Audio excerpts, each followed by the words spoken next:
Good afternoon बच्चों।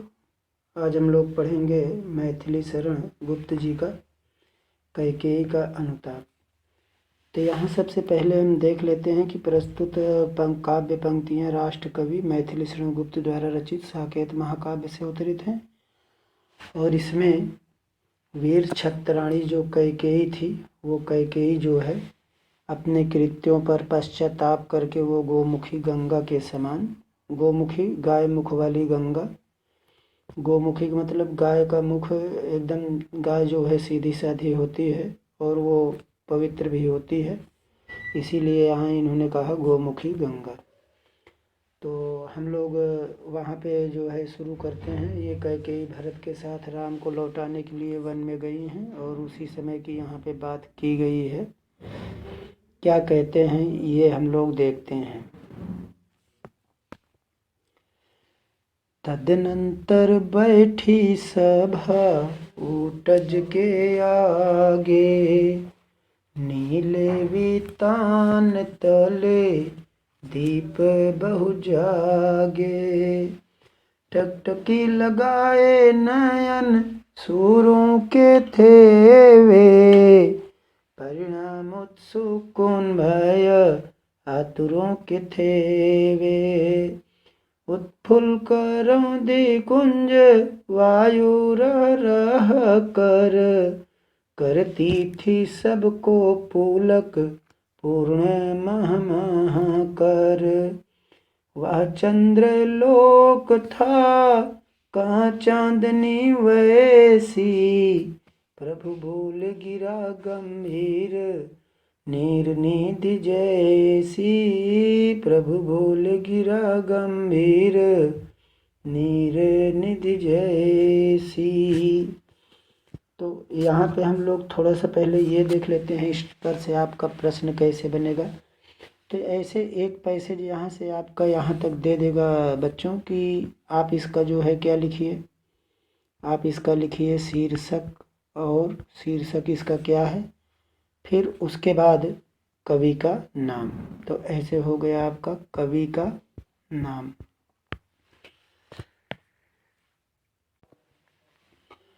फिर उसके बाद से इसमें से आपका दूसरा प्रश्न कैसे बनते हैं, क्या बनेगा कि प्रस्तुत पद्यांश किस जो है प्रसंग से संबंधित है।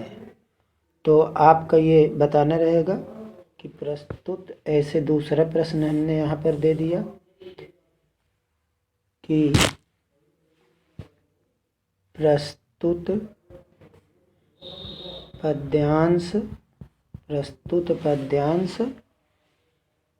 किस प्रसंग से अवतरित है या किस प्रसंग से संबंधित है। तो ये हो गया आपका किस प्रसंग से संबंधित है। आप इसको उत्तर अपना लिखिएगा, जो नहीं आएगा आप कमेंट बॉक्स में बताइएगा। वैसे हम आपको बता दे रहे हैं कि ये पंचवटी से संबंधित है। फिर इसके बाद आपका अगला प्रश्न है कि पंचवटी का प्राकृतिक सौंदर्य का वर्णन कीजिए। तो हम इसका अर्थ बताएंगे। प्रश्न यहाँ लिख दे रहे हैं कि पंचवटी का प्राकृतिक सौंदर्य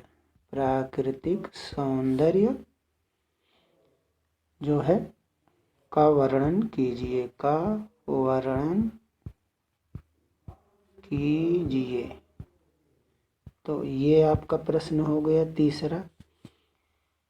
फिर इसके बाद आपका नेक्स्ट प्रश्न बनता है, नेक्स्ट क्या बनता है कि प्रस्तुत पंक्ति में किस भाव की अभिव्यक्ति हुई है।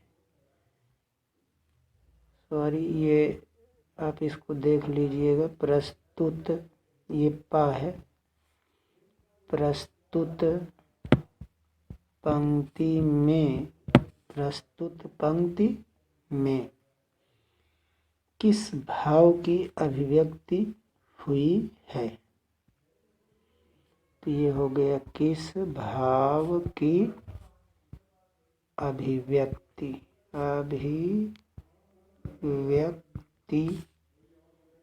हुई है। ये आपका हो गया। फिर इसके बाद है आपका नेक्स्ट प्रश्न,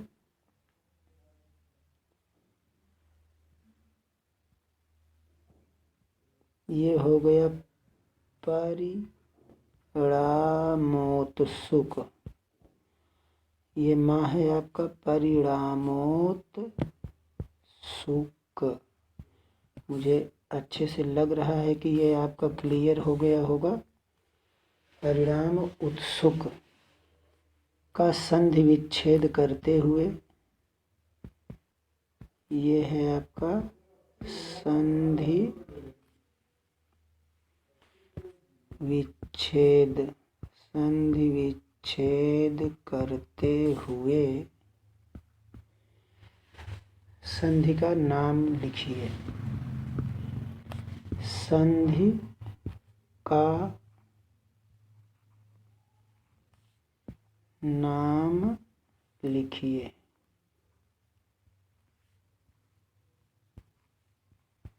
तो इस तरह से आपके प्रश्न पूछे जाएंगे बच्चों।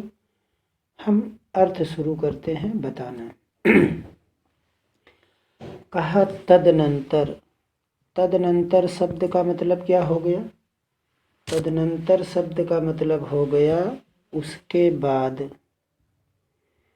उसके बाद किसके? इसके पहले जो भी कहा गया उसके बाद।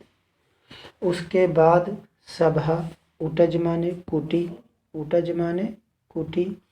उसके बाद सभा कुटी के आगे बैठी हुई थी। नीले वितान तले दीप बहु जागे। और यहाँ पे कवि ने बताया कि नीले आकाश के नीचे। वितान का मतलब क्या हुआ यहाँ?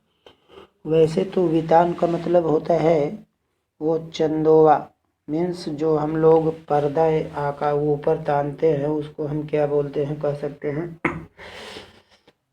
जैसे बच्चों वो शादी ब्याह में टेंट हम कह सकते हैं, तो टेंट की तरह वो उसको हम चंदोवा हिंदी शब्द में बोलते हैं।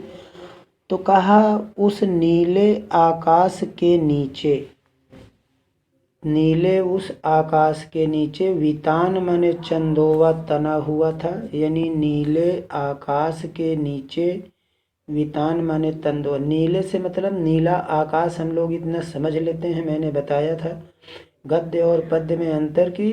पद्य में वाक्य अधूरा रहता है, उसे हमें पूरा करना पड़ता है। तो नीले आकाश के, ये वितान का मतलब हुआ चंदोवा के, तले माने नीचे, के नीचे, नीले आकाश के चंदोवे के नीचे। नीले आकाश के चंदोवे के नीचे अत्यधिक तारे रूपी दीपक। दीप वहाँ दीपक कहाँ रहेगा आकाश के नीचे? तो यहाँ हो जाएगा तारे रूपी दीपक अत्यधिक जागे, यानी प्रकाश दे रहे थे। तो इस तरह से आपका ये हुआ। फिर उसके बाद कहा और फिर टकटकी लगाए नयन सुरों के तेवे। और उस सभा में, जो वह सभा बैठी हुई थी, सुर माने देवता, कहा देवता लोग के नेत्र जो है उस सभा पर टकटकी लगाए हुए। टकटकी लगाना मतलब एक टक देखना। एक टक अगर देखने की बात करते हैं बच्चों, तो आप लोगों को निश्चित रूप से हमने वो किस्सा सुनाया होगा पंडित और पंडिताइन का, है ना? पंडित और पंडिताइन का किस्सा अगर आपको याद होगा, एक टक देखना, टकटकी लगाना, तो मुझे आशा है आप समझ गए होंगे कि टकटकी लगाना किसको कहते हैं। आपको थोड़ा सा अगर हम रिमेम्बर कर दें, याद दिला दें कि टकटकी लगाना यानी पंडित पंडिताइन ये गया मांग कर पूजा लाया था और इसने बड़ा बनाया और कुल बनाया था 12 बड़ा। तो मुझे आशा है आपको याद हो गया होगा। खैर, तो मेरा यही सिर्फ मतलब था कि वह जो है टकटकी लगाए हुए वो लोग देख रहे थे। क्या देख रहे थे? परिणाम उत्सुक, परिणाम जानने के लिए उस सभा में, सभा के परिणाम को वह जानने के लिए उत्सुक थे। और इस कारण से भयातुर, वे भय से अत्यधिक व्याकुल थे। तो बच्चों यहाँ देवता लोग क्यों भय से व्याकुल थे? देवता लोग इसलिए व्याकुल थे भय से क्योंकि अगर राम वन नहीं गए, अगर राम वन में नहीं गए तो जो उनका देवताओं का उद्देश्य था रावण को मारने का, वह उद्देश्य जो है क्या रह जाता बच्चों? अधूरा। क्योंकि रावण का अत्याचार बहुत बड़ा था और इसीलिए सब देवताओं के द्वारा ये रचित किया गया। अगर राम लौट जाते, कैकेयी राम को लौटाने गई थी, अगर वह लौट जाते तो उसका परिणाम अत्यधिक भयंकर होता। इसीलिए देवता जो है भय से व्याकुल थे। उत्फुल्ल करौंदी कुंज वायु रह रह कर, तो कहा उत्फुल्ल, उत्फुल्ल का मतलब उत्साह से युक्त या प्रसन्न चित्त। करौंदी कुंज, करौंदी नामक वन से, करौंदी कुंज से, तो कहा इन्होंने कि उस करौंदी कुंज से जो वायु थी वह रह रह करके बह रही थी। यानी इन्होंने ये कहा कि करौंदी कुंज से वायु रह रह कर बह रही थी। फिर इन्होंने आगे लिखा कि करती थी सबको पुलक पूर्ण मह मह कर, कहा वह सभी को अपनी सुगंध से पुलकित करती थी, प्रसन्नता पूर्ण, प्रसन्न पूर्ण बना रही थी। ठीक है। फिर कहा वह चंद्रलोक था कहाँ चांदनी वैसी, कहा वह चंद्रलोक के समान लग रहा था और वैसी चांदनी कहाँ थी जैसी उस समय चांदनी वहाँ पर थी। कहा वह जो है चंद्रलोक लग रहा था चांदनी की तरह। फिर कहा उन्होंने कि वह चंद्रलोक की तरह लग रहा था और वैसी चांदनी कहीं भी नहीं दिख रही थी। फिर कहा प्रभु बोले ऐसे समय में, प्रभु का मतलब भगवान श्री राम, ऐसे समय में भगवान श्री राम गिरा गंभीर वाणी में, गिरा माने वाणी, कहा उन्होंने कि गंभीर वाणी में भगवान श्री राम ने, ये है आपका वाणी, तो कहा भगवान श्री राम गंभीर वाणी में, कैसी गंभीर थी? नीर निधि। इसका मतलब हुआ कि समुद्र के समान गंभीर वाणी में बोले। नीर निधि समुद्र के समान गंभीर वाणी में वह बोले। यहाँ मुझे आशा है आपको समझ में आ गया होगा बच्चों। और ये उत्फुल्ल का मतलब यही, करौंदी कुंज से वायु उत्फुल्ल हो कर के मह मह कर, यानी वायु रह रह कर बह रही थी और सभी को प्रसन्नता पूर्ण सुगंध प्रदान कर रही थी। हम लोग आगे देखते हैं। फिर गंभीर वाणी में क्या भगवान श्री राम कहते हैं, ये यहाँ पे इन्होंने बताया है। यहाँ भगवान श्री राम कहते हैं हे भरत भाई, अब कहो माने अब बताओ, अभीप्सित माने अपना आने की इच्छा को, अभीप्सित, अभी उपसर्ग लगा है ऐसे यहाँ अभी उपसर्ग हो गया और ईप्सित का मतलब हो गया इच्छा, ईप्सित, तो ये इच्छा हो गया। कहा हे भरत भाई अब तुम मुझे अपनी मुख्य इच्छा बताओ। सब सजग हो गए।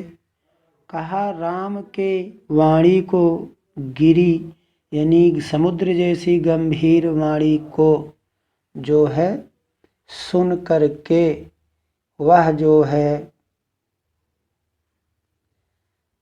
भगवान श्री राम, यहाँ से थोड़ा सा आप एक चीज़ देख लीजिए, मुझे लग रहा है आपको ये अर्थ समझ में ना आया हो बच्चों।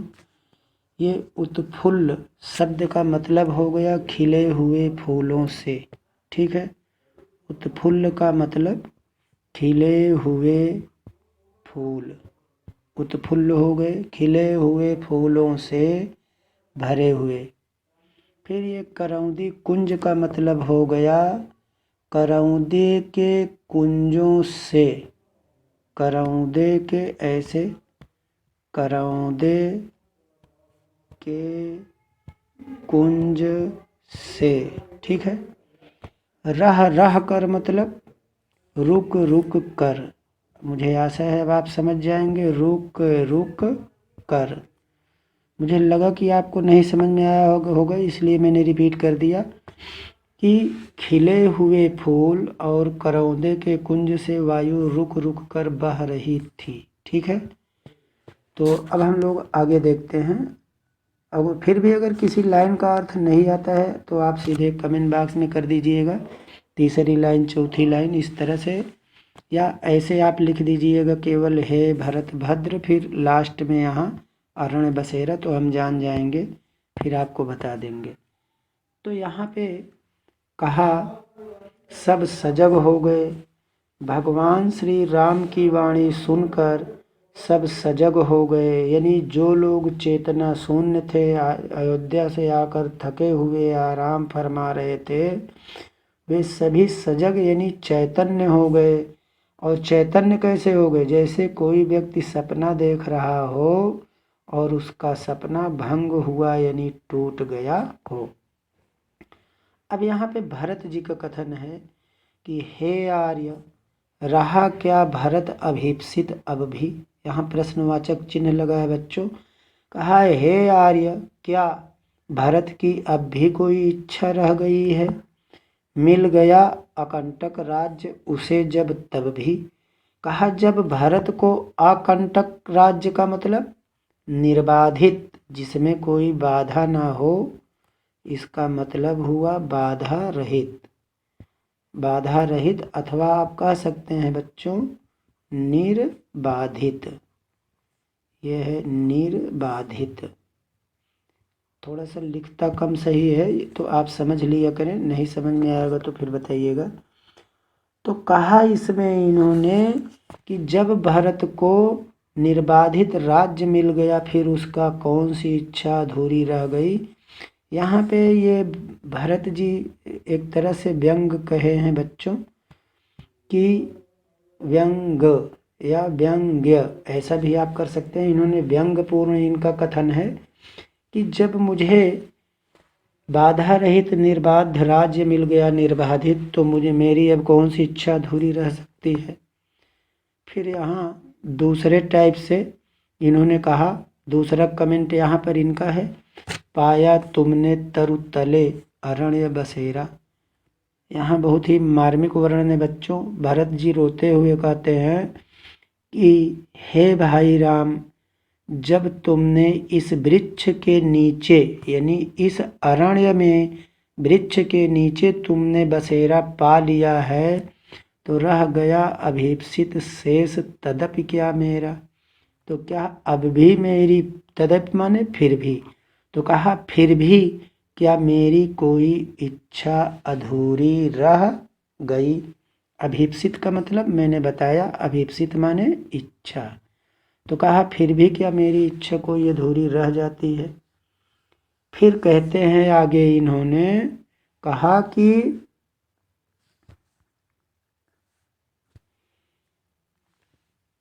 तन तड़प तड़प कर तप्त तात ने त्यागा।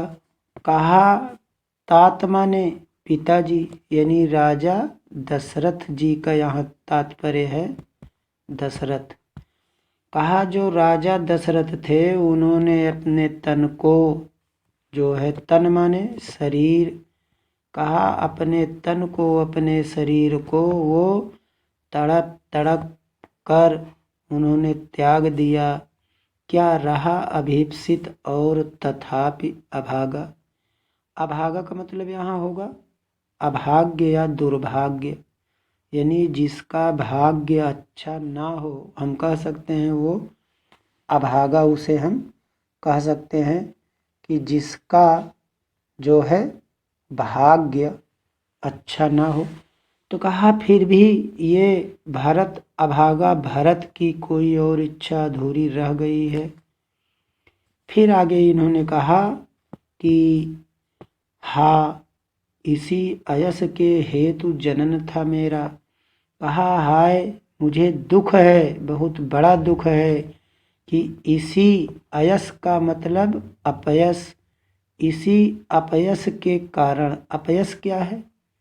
आप लोगों ने सुना होगा, अंग्रेजी में एक होता है नेम, एक होता है फेम, ठीक है। तो ये नेम फेम अगर आपने सुना है तो ये जब फेम जो होता है आपका आफेम हो जाए। फेम का मतलब आफेम, यद्यपि ये मैंने सही शब्द नहीं कहा बच्चों, लेकिन ऐसे आप सब फेम माने प्रसिद्धि, यही प्रसिद्धि जब आपका अप्रसिद्धि में हो जाए तो इसीलिए हमने यहाँ मीन्स एक शब्द हमने यहाँ इंग्लिश बोल दिया और ये हिंदी का आ उपसर्ग है, तो इसीलिए आफेम हमने कहा। फिर हाल हम लोग आगे देखते हैं। फिर कहा कि अपयस माने अयस माने अपयस यानी अकीर्ति, इसी अपयस के कारण मेरा जनन माने जन्म हुआ था। निज जननी ही के हाथ हनन था मेरा। अपनी ही माता ने मुझे इस अपयस रूपी मृत्यु से मुझे मार दिया। अपयस रूपी यानी उन्हें अपयस मिला। आप संस्कृत में जानते हैं बच्चों, ये कहा गया है वृत्तम यत्नेन संरक्षेत। लास्ट में है वृत्तस्तु हतो हता, यानी चरित्र चला गया तो समझो व्यक्ति मर गया। तो कहा मेरी अपनी ही माता इस मेरे अपयस का कारण है और उसी के हाथों हनन यानी अपयस रूपी मेरी मृत्यु लिखी थी। अब कौन अभीप्सित और आर्य वह किसका। हे आर्य, अब मेरी कौन सी इच्छा बाकी रह गई और वह किसका, यानी अब वह और किसके लिए जो इच्छाएं हैं वह मेरी इच्छाएं बाकी रह गई। तो यहाँ पर हम लोग देखते हैं वह किसका, इसका मतलब हुआ कि ऐसी अब वह कौन सी इच्छा रह गई और मैं किसके लिए वो जो इच्छाएं हैं मेरी, जो मैं उसका यानी अपयस रूपी मृत्यु जो है वो तो मुझे मिल गई, इसलिए अब मेरी कोई इच्छा बाकी नहीं रह गई। तो इस तरह से यहाँ हमने देखा। अब हम लोग देखते हैं अगला। अगला में क्या है, संसार नष्ट है भ्रष्ट हुआ घर जिसका। अब यहाँ ध्यान दीजिएगा बच्चों, संसार नष्ट है। यहाँ संसार नष्ट होने की बात क्यों कहा गया, क्योंकि जिस पुत्र का पिता अगर दम तोड़ दे तो हम क्या कहेंगे कि मेरा संसार ही लुट गया।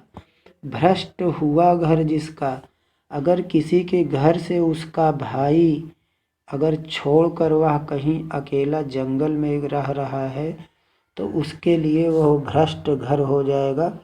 ये पुराने समय की मान्यताएं हैं। आज तो हर इंसान बच्चों चाहता है कि मेरा भाई घर छोड़ दे। तो इन्होंने यही चीज़ कहा कि संसार जिसका नष्ट हो गया और जिसका घर भ्रष्ट हो गया, मुझसे मैंने ही आज स्वयं मुँह फेरा। कहा आज स्वयं ही मैं अपने आप से मुँह फेर रहा हूँ, अर्थात मैं स्वयं अपने आप से संतुष्ट नहीं हूँ। मैं अपने आप से मुँह फेरने का मतलब यहाँ क्या हुआ, जैसे हमने कहा कि हम तुम्हारी तरफ मुँह नहीं फेरेंगे, इसका मतलब है हम तुम्हारी तरफ देखेंगे नहीं। तो यहाँ भरत जी अपना चेहरा खुद नहीं देख पा रहे हैं। क्यों? क्योंकि उन्हें अपना चेहरा बहुत घिनौना लग रहा है, क्योंकि वो हर घटना के जिम्मेदार किसको मानते हैं, एक तो वह स्वयं को मानते हैं और दूसरा अपनी माता कैकेयी को मानते हैं। तो इस तरह से बच्चों यहाँ हमने देखा, कहा कि संसार ये जो है भ्रष्ट जिसका घर हो गया, आज मैं स्वयं अपने आप से नाता तोड़ना चाह रहा हूँ। हे यार बता दो तुम्हें अभीप्सित मेरा। कहा हे भगवान श्री राम, हे बड़े भैया राम, आप ही मुझे मेरा जो इच्छाएं हैं वो बता दीजिए, क्योंकि मैं अपनी इच्छा खुद नहीं जान पा रहा हूँ। फिर यहाँ मुझे भी थोड़ा बहुत आंसू आ जा रहा है बच्चों, प्रॉब्लम हो रही है। यही लाइन हम कंप्लीट करके बंद करते हैं। कहा प्रभु ने भाई को पकड़ हृदय पर खींचा। भरत जी का यह संदेश सुनकर, यह बात सुनकर, यह वाक्य सुनकर प्रभु ने भाई को, भगवान श्री राम ने अपने भाई को पकड़कर हृदय पर खींचा, अर्थात गले से लगा लिया। हृदय पर खींचना अर्थात गले से लगाना, ठीक है। फिर रोदन जल से सविनोद उन्हें फिर सींचा, और भगवान श्री राम रोते हुए अश्रुपूर्ण जल से उन्हें सविनोद प्रसन्नता के साथ उन्हें फिर सींचा, अर्थात उन्हें सिंचित किया, उन्हें भी प्रसन्नचित्त किया।